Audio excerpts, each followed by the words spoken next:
মুসলমান বাবাজি গভীর মনোযোগ। হযরত ফাতেমা রাদিয়াল্লাহু তাআলা আনহার কাছে মহিলা আসলো, আয়েশা একটা কাপড় চাইল, পুরাতন কাপড়। তখন তিনি বললেন, তুমি পুরাতন কাপড় দিয়ে কি করবা? আমার কাছে তো পুরাতন কাপড় তেমন নাই, দুইটা মাত্র কাপড় আছে। তখন তিনি ভাবলেন, এখন যদি আমি পুরাতন কাপড়টা আল্লাহর রাস্তায় বিলিয়ে দিয়ে দেই, আল্লাহর রাস্তায় দান করে দেই, কিন্তু আল্লাহ তাআলা তো কোরআনের মধ্যে বলেছেন, লা তানালুল বিররা হাত্তা তুনফিকু মিম্মা তুহিব্বুন, লা তানালুল বিররা হাত্তা তুনফিকু মিম্মা তুহিব্বুন, লা تنالوا البر حتى تنفقوا مما تحبون।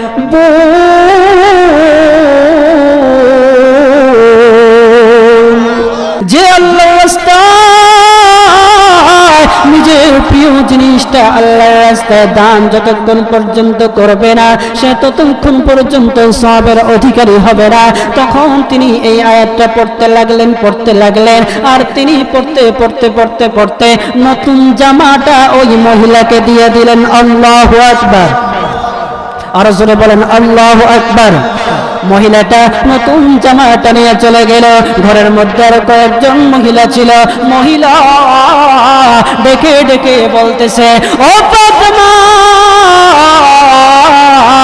ফাতেমা গো, তুমি কেন তাকে নতুন জামা দিয়ে দিলা? তোমার কাছে তো পুরাতন জামা আছে, তোমার কাছে তো সে পুরাতন জামা চেয়েছে, তোমার কাছে নতুন জামা চাই নেই গো, কেন গো তুমি নতুন জামাটা দিয়ে দিলা? তখন তিনি এই আয়াতটা তাদেরকে শোনায়া দিলেন, লা তানালুল বিররা হাত্তা তুনফিকু মিম্মা তুহিব্বুন। তুমি ততক্ষণ পর্যন্ত সওয়াবের অধিকারী হতে পারবে না যতক্ষণ পর্যন্ত তুমি তোমার প্রিয় বস্তু আল্লাহর রাস্তায় দান না করে দিবে। ও মহিলারা শুনো, মহান আল্লাহ তাআলাকে খুশি করার জন্য আমি ফাতেমা আমার নতুন জামা আল্লাহর রাস্তায় দান করে দিয়েছি। তেল মাথায় তেল মারিয়া ফায়দানে যে লুটিয়া, তেল বিনা চলে না দুনিয়া, ঠিক কিনা? তেল মাথায় তেল মারিয়া ফায়দানে যে লুটিয়া, তেল বিনা চলে না দুনিয়া, ভাইরে তেল বিনা চলে না দুনিয়া। নারিকেল, সরিষা, তিসি, বাদাম, সয়াবিন, সূর্যমুখী তিলের তেল আর ডিজেল কেরোসিন, ভাইরে ডিজেল কেরোসিন। দাওয়াখানা কবিরাজ হোমিওপ্যাথি তেল, মাথায় দিলে গরম মাথা হইয়া যায় হিমেল, ঠিক কিনা? আবার গন্ধ তেলে গিন্নির পরাণ খুশিতে যায় ভরিয়া, তেল বিনা চলে না দুনিয়া, ভাইরে তেল বিনা চলে না দুনিয়া। তেল মাথায় তেল মারিয়া ফায়দা দে যে লুটিয়া, তেল বিনা চলে না দুনিয়া, ভাইরে তেল বিনা চলে না দুনিয়া, ঠিক কিনা? মুসলমান বাবাজি গভীর মনোযোগ। আল্লাহ রাসূল সাল্লাল্লাহু আলাইহি ওয়াসাল্লাম বলেন, 5 শ্রেণীর লোকদের জন্য জান্নাত ওদের আগ্রহে বসে আছে, অপেক্ষা করতেছে। 1 নম্বর হচ্ছে তালিল কোরআন, যারা কোরআন তেলাওয়াত করে, যারা কোরআন ওয়ালা।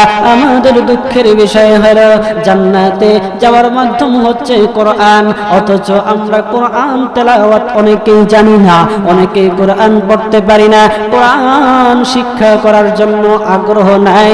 আমাদের সন্তানদেরকেও কোরআন শিক্ষা দেওয়ার জন্য কোনো আগ্রহ নাই। সম্মানিত মুসলমান ভাইরা, আমাদের কথা হচ্ছে আমরা এত ওদের আগ্রহে জান্নাতে যাওয়ার জন্য অপেক্ষমান, কিন্তু আমরা কোরআন শিখতেছি না, কোরআনের ধারে কাছেও যাই না, কোরআন বুকে লালন করি না। মুসলমান ভাইরা, অথচ কোরআন কিয়ামতের কঠিন ময়দানে আমাদেরকে জান্নাতে নিয়ে যাবে। সম্মানিত হাজিরিন, আমাদেরকে 1 নম্বর হচ্ছে আমাদেরকে কোরআন তেলাওয়াতকারী হতে হবে। কোরআন তেলাওয়াতকারীর এত দাম, যারা কোরআন শরীফ শিক্ষা করে এবং শিক্ষা দেয় তাদের কত দাম। আল্লাহর রাসূল সাল্লাল্লাহু আলাইহি ওয়াসাল্লাম বলেন আন আলী ইবনে তালিব রাদিয়াল্লাহু তাআলা আনহু قال قال رسول الله صلى الله عليه وسلم خيركم من تعلم القرآن وعلمه মুসলমান ভাইরা আল্লাহ নবী সাল্লাল্লাহু আলাইহি ওয়াসাল্লাম বলেন হযরত আলী রাদিয়াল্লাহু তাআলা আনহু থেকে বর্ণিত নবীজি সাল্লাল্লাহু আলাইহি ওয়াসাল্লাম বলেন যে কোরআন শরীফ শিক্ষা করে এবং শিক্ষা দেয় সে দুনিয়ার মধ্যে সর্বোত্তম মানুষ। এখন দেখেন আমাদের দুনিয়ার মধ্যে যারা কোরআন শরীফ শিক্ষা করে এবং শিক্ষা দেয় আমাদের সমাজে তাদের দাম আছে না নাই? তাদের দাম কত বেশি দেখেন। এই যে দেখেন আপনাদের মসজিদের ইমাম উনি কোরআন শিক্ষা করেছে, আপনাদের সন্তানদেরকে কোরআন শিক্ষা দিচ্ছে। আপনাদের বাড়িতে কোনো যদি দাওয়াতের অনুষ্ঠান করেন, আয়োজন করেন, তখন কি ইমাম সাহেবকে দাওয়াত দেন না? ইমাম সাহেবকে দিয়ে দোয়া করান না? কেউ যদি মারা যায় আপনারা কি ইমাম সাহেবকে আগে দেন না? কেন দেন? যে উনি কোরআনওয়ালা, উনি কি কোরআনওয়ালা। এই জন্য তো কোরআনওয়ালার সম্মান আল্লাহ তাআলা দুনিয়াতেও দিয়েছেন, আখিরাতেও। এই জন্য আমরা কোরআন তেলাওয়াতকারী হব। কোরআন তেলাওয়াত করলে কত দাম, কত দাম। আল্লাহর রাসূল সাল্লাল্লাহু আলাইহি ওয়াসাল্লাম বলেন কেউ যদি কালামুল্লাহ শরীফ থেকে একটা আয়াত তেলাওয়াত করে বা একটা হরফ তেলাওয়াত করে সাথে সাথে আল্লাহ তাআলা তার আমলনামায় 10টা নেকি লিখে দিয়ে দেয়। সুবহানাল্লাহ। মুসলমান বাবাজি গভীর মনোযোগ। আল্লাহ নবী মুহাম্মদুর রাসূলুল্লাহ সাল্লাল্লাহু আলাইহি ওয়াসাল্লাম বলেন আল্লাহর কোন বান্দা যদি আল্লাহর কালামুল্লাহ শরীফ থেকে একটা হরফ তেলাওয়াত করে মহান আল্লাহ তার আমলনামায় 10টা নেকি লিখে দিয়ে দেয়। আল্লাহর নবী আরে বলেন আমি বলি নাই যে আলিফ লাম মিম এই তিনটা অক্ষর একত্রে একটা অক্ষর। আল্লাহর নবী বলেন আলিফুন হারফুন ওয়া লামুন হারফুন ওয়া মিমুন হারফুন এই তিনটা অক্ষর হচ্ছে আলিফ লাম মিম হচ্ছে এই তিনটা অক্ষর। সুতরাং আল্লাহর কোন বান্দা যদি এই কালামুল্লাহ শরীফ থেকে আলিফ লাম মিম তেলাওয়াত করে মহান আল্লাহ তার আমলনামায় 30টা নেকি লিখে দিয়ে দেয়। সম্মানিত হাজিরিন আল্লাহর কোন বান্দা যদি কালামুল্লাহ শরীফ তেলাওয়াত করে, কালামুল্লাহ শরীফ তেলাওয়াত শুরু করে দিয়েছে তখন ফেরেশতারা তার পাশে বসে বসে তার কোরআন তেলাওয়াত শুনে। আল্লাহু আকবার। আল্লাহর কোন বান্দা যদি বৈশা শুধু বলতেছে বিসমিল্লাহির রহমানির রহিম বিসমিল্লাহির রহমানির রহিম তখন তার পাশে বৈশা আল্লাহর তৈরি ফেরেশতারা তার তেলাওয়াত শুনে। সুবহানাল্লাহ। এই জন্য আমরা যারা কোরআন শরীফ যতটুকুই পারি, অনেকেই তো সূরা ইখলাস পারি না? কথা বলেন না, পারি না? সূরা ইখলাস আমরা অনেকেই পারি। সূরা ইখলাস পারি, সূরা ফাতিহা পারি, সূরা নাস পারি না? সূরা কাউসার পারি। তো আমরা যারা ছোট্ট সূরাই পারি তো আমরা সব সময় বৈশা অন্যের গীবত গাইব না, আমরা তেলাওয়াত করব। কি করব? জোরে বলেন কি করব? আপনি যদিও পারেন বিসমিল্লাহির রহমানির রহিম আর কিছু পারেন না আপনি পড়েন বিসমিল্লাহির রহমানির রহিম বিসমিল্লাহির রহমানির রহিম বিসমিল্লাহির রহমানির রহিম। আপনি যে পড়েছেন বিসমিল্লাহির রহমানির রহিম সাথে সাথে প্রতিটা অক্ষরের বিনিময়ে আল্লাহ তাআলা আপনার আমলনামায় 10টা করে নেকি লিখে দিয়ে দিবেন। সুবহানাল্লাহ। এই যে আমি যতবার বিসমিল্লাহির রহমানির রহিম তেলাওয়াত করেছি, আমি পড়েছি, আমি তো সব পেয়েছি।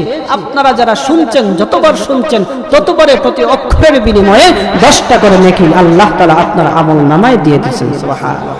সম্মানিত হাজিরিন শুধু তা নয়, আমরা যে কোরআন শরীফ তেলাওয়াত করি আর সওয়াব পাবো এমনটা নয়, আমাদের পাশে বৈশা ফেরেশতারাও তেলাওয়াত শুনে। সুবহানাল্লাহ।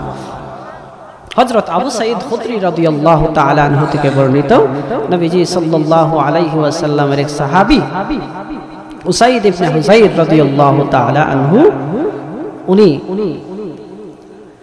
ঘোড়ার পাশে বৈশা তেলাওয়াত করতেছিলেন। মন দিয়ে শুনেন, ঘোড়ার পাশে বৈশা তেলাওয়াত করতেছিলেন। সম্মানিত হাজিরিন, হযরত উসাইদ রাদিয়াল্লাহু তাআলা আনহু ঘোড়ার পাশে বসে তেলাওয়াত করেছিলেন বিসমিল্লাহির রহমানির রহিম, বিসমিল্লাহির রহমানির রহিম। মুসলমান ভাইরা, উসাইদ রাদিয়াল্লাহু তাআলা আনহু তেলাওয়াত করতেছিলেন ঘোড়ার পাশে বসে। আর যখন তিনি তেলাওয়াত শুরু করে দিলেন, ঘোড়া লাফালাফি শুরু করে দিয়েছে, ঘোড়া লাফালাফি শুরু করে দিয়েছে। তখন তিনি তেলাওয়াত বন্ধ করে দিলেন, আবারও ঘোড়া লাফালাফি বন্ধ হয়ে গেছে। আবারও তিনি তেলাওয়াত করলেন, আবারও ঘোড়া লাফালাফি শুরু করে দিয়েছে। আবারও তিনি তেলাওয়াত করলেন, তখন ঘোড়া আবারও তেলাওয়াত শুনে সাথে সাথে ঘোড়া লাফালাফি শুরু করে দিয়েছে। মুসলমান ভাইরা, ও আমার ভাইরা, গভীর মনোযোগ। তখন সাইদ রাদিয়াল্লাহু তাআলা আনহুর সাথে যখন এইরকম কয়েকবার এইরকম হয়ে গেল, ওনার মনের মধ্যে গেল, আইরে ঘোড়ার পাশে তো ইয়াহিয়া আমার ছোট ছোট আমার সন্তান ঘুমন্ত অবস্থায় আছে। ঘোড়া যদি এইরকম লাফালাফি করে, যে কোনো সময় ঘোড়াটা আমার সন্তানের উপর উঠে যেতে পারে, পদদলিত করতে পারে। এই ভয়ে তিনি তাড়াতাড়ি সন্তানকে আনতে যাবেন। এই সময় তিনি উঠে দাঁড়াইলেন। উঠে দাঁড়াইয়া সন্তানকে যখন আনতে যাবেন, দেখা যায় উনার মাথার উপরে সামিয়ানা, কি যেন একটা সামিয়ানা দেখা যায়। আর সামিয়ানার ভিতরে আলো জ্বলতেছে, আলো জ্বলতেছে। আর এই আলোর ভিতরে ছোট ছোট ছোট ছোট কি যেন দেখা যায়। তিনি তো ওই সামিয়ানার দিকে তাকাইলেন। তাকানোর সাথে সাথে দেখা যায় সামিয়ানাটা আরো উপরের দিকে উঠতে লাগলো, উঠতে লাগলো। এক সময় দেখা যায় উনার চোখের আড়াল হয়ে গেল। মুসলমান ভাইরা, যখন তিনি আর এই সামিয়ানাকে দেখতে পেলেন না, তখন তিনি ভোর হওয়ার জন্য অপেক্ষা করলেন। ভোর হয়ে নামাজ আদায় করলেন। ফজরের নামাজ আদায় করে নবীজি সাল্লাল্লাহু আলাইহি ওয়াসাল্লামের কাছে গেলেন। ইয়া রাসূলুল্লাহ, ইয়া হাবিবাল্লাহ, আমি আমার সন্তানকে আনতে যাব। এই সময় দেখি সামিয়ানা দেখা যায়, সামিয়ানার ভিতরে আলোকিত কি যেন ঝলঝল ঝলঝল করতেছে। এক পর্যায়ে আমার আড়াল হয়ে গেছে।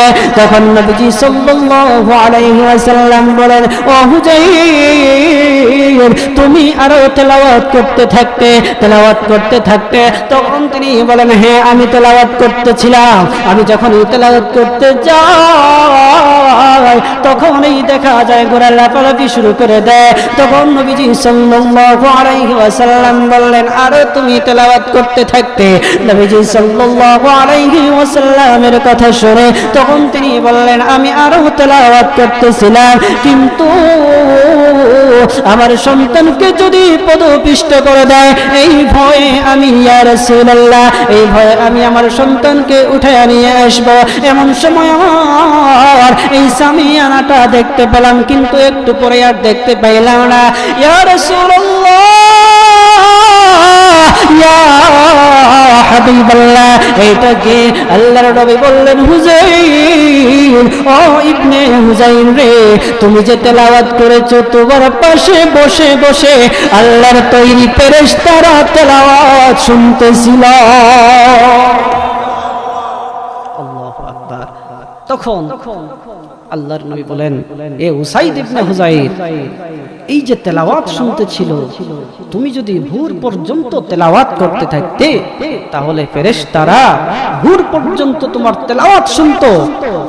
আর লোকরা যখন আসতো, তখন এই ফেরেশতাদেরকে তারা দেখতে পাইতো। সুবহানাল্লাহ, আল্লাহু আকবার। এই জন্য আমরা মুরব্বী বাবা যারা আছেন বা যুবক ভাই যারা আছেন, আমরা সবাই একটু সময় পেলেও আমরা তেলাওয়াত করব, পারবো তো ইনশাআল্লাহ?